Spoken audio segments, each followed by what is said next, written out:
आज आपण बघणार आहोत रताळ्याच्या पुऱ्या. या खायला खूप मस्त, खमंग लागतात आणि पौष्टिकही असतात. रताळ्यांना इंग्रजीमध्ये स्वीट पोटॅटो म्हणतात. यातून आपल्याला फायबर, विटामिन ए आणि विटामिन सी मिळतात. हे डायजेशनसाठी खूप चांगले असतात आणि अँटीऑक्सिडंट म्हणूनही काम करतात. चला तर मग रेसिपीला सुरुवात करूया. सर्वात आधी रताळी स्वच्छ धुवून घ्या आणि कुकरमध्ये शिजवून घ्या. शिजल्यानंतर त्याची साल काढून रताळे छान एकजीव करून घ्या. आता लागणारी सामग्री बघूया. 1 वाटी साखर, 2 ते 3 वेलची, चिमूटभर मीठ आणि कणिक. आता गॅसवर पातेलं ठेवा. त्यात एकजीव केलेले रताळे आणि साखर घालून छान परतून घ्या.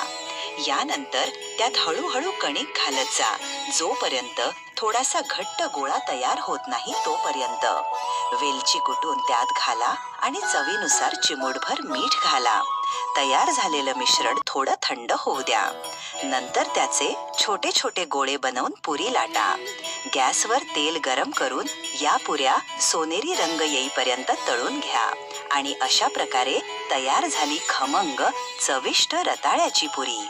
या महाशिवरात्रीला नक्की करून बघा आणि महादेवाला नैवेद्य दाखवा. कमेंट करून नक्की सांगा रेसिपी कशी वाटली. लाईक, शेअर आणि सबस्क्राईब करायला विसरू नका. धन्यवाद.